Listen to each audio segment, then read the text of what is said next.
the N64 went from launching before the PlayStation 1 to launching afterwards. And so a lot of people, and I would say the same, attributed this to maybe why the PlayStation 1 picked up so much Steam. For context, I bought a PS1 first, and I played and bought an N64 afterwards. Just generally speaking, how much influence do you think it had for you guys and your parents and any friends? Like the PlayStation 1 came out first, it's got CDs versus the N64 that's coming out afterwards and it's using cartridges. Do you think that was part of the conversation? Not for me. I was Nintendo all the way. I think with the whole wars between Genesis and Super Nintendo kind of turned me into like a Nintendo fanboy. Surprise, surprise. But I was, like I said, I had friends who had a Nintendo 64 and I was seeing those games. Like I was all in.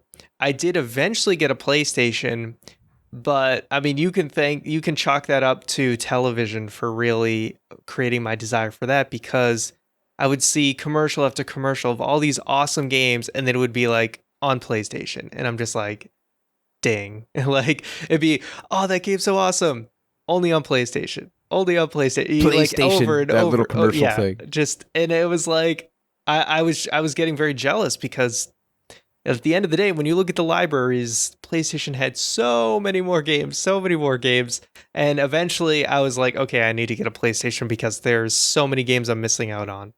And I mean, as you grow, your changes or your wants change a little bit as well, right? So I can think of myself, I got the N64 first because I was more interested in the Zeldas and the Marios and the more cartoony style of game that was offered by Nintendo and the N64 at that time. But as I got a little older, I became more interested seeing those commercials for things like Twisted Metal, like Metal Gear Solid, like Crash Bandicoot, that had the more attitude to them, and I ended up gravitating more towards the PlayStation by the end of the generation. So I think for us and the point that we were in our lives, it feels like the N64 would be more for us during that launch period. And I can say for myself that was 100% true.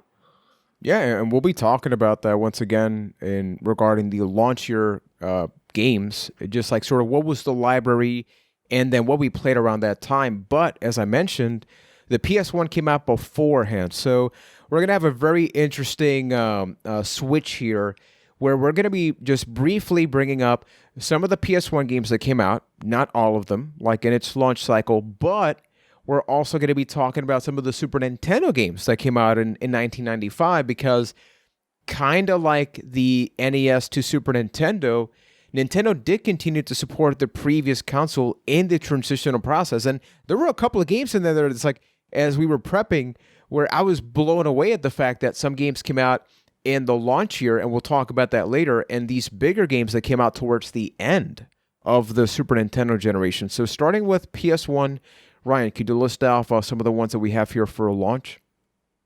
Yeah, so we have Battle Arena Toshinden. Toshinden, yeah, you tried. We have Ridge Racer. We have that was a badass game. Rayman, NBA Jam, and then Street Fighter the movie, the game. Well, it was a marathon for the PS1, not a sprint, apparently. Yeah, not exactly lighting the world on fire with those launches. I never knew that the PlayStation had its own like NBA Jam game, and I wonder if it's at all good compared to like the iconic Super Nintendo and arcade edition, Yeah, you don't hear much about the PS1 NBA Jam, but I feel like they took the shell of that and turned it into NFL Blitz, and for that I appreciate the fact it exists, because God, I love that PS1 version of Blitz. What's interesting is that you look at that launch lineup for PS1, and for the switch to 3D, there was a lot of 2D. And even though it was good 2D, like Rayman is awesome, but I mean, it's a 2D game. Street Fighter, the movie, the game, it's actually not the same version as the one in the arcades. Like the gameplay has significant changes, the sound, and even the sprites are reworked. Then you have NBA Jam. So even though we got a couple of games, I think Destruction Derby is one of the first games I remember playing. I think the first one I did play was actually Battle Arena.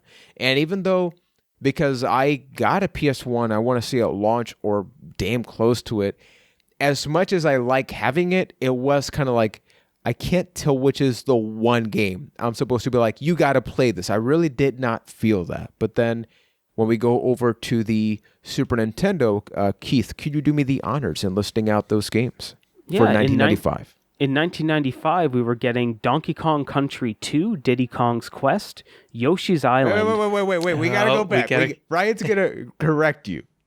I used to say, right. I said it the same way as Keith for years. It's a for trap. years. It is Diddy's Kong Quest.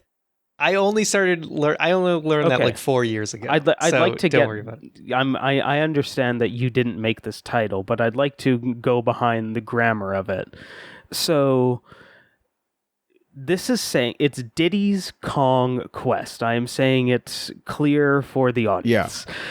So it is saying that Diddy, not Diddy Kong, Diddy, and not P. Diddy, is going on a Kong quest. Exactly. So it's not Diddy Kong going on a quest. It is Diddy going on a Kong quest. It's going to be weird. okay, Keith. It's going to be okay. I don't like that. He's Diddy Kong, and he should be going on a quest. His first name is Diddy. His last name is Kong. But then and it should be Diddy Kong's Quest, because that is his full name going on a quest. But they're trying to do the pun, man. They just want to do a pun. Yeah, man. Yeah, I get it. Quest. Kong Quest. What's the next we'll game? have Diddy Kongbat. All right, moving onwards. So we had Diddy's Kong Quest, Yoshi's Island, Chrono Trigger, and Toy Story. Like, they were still just hammering out bangers. Yeah, like some of those are 3 of the best games of all time and Toy Story that I just listed out there. So Super Nintendo is still going very strong. It's like three of the best games and Chrono Trigger. I can't do that. We're on our inaugural episode. I can't get the hate mail already. I still need no hate. I just thought it would be funny. But I mean, yeah, look at that. It's like towards the very end of the Super Nintendo, and this is before the launch of the N64 and the games that came out then. Like, this is the console was in no way struggling. Maybe people wanted some better graphics or 3D or whatever, but you look at this lineup, and I mean, those are 3 games that people still play today. Like, those are still super. I played Diddy's Conquest like a month ago, right? When people wanted the Switch, the online system for Super Nintendo games, what was one of the games that people wanted? You know, Diddy's Conquest, Yoshi's Island, Chrono Trigger is not still there. Toy Story will be interesting for nostalgic purposes. Hey, we really hope you enjoyed this podcast clip, and if you did, guess what? You can listen to the full episode right now by searching for Quest Rewind on your favorite podcast app, including Spotify. And while you're at it, follow us over there so you never miss a new episode.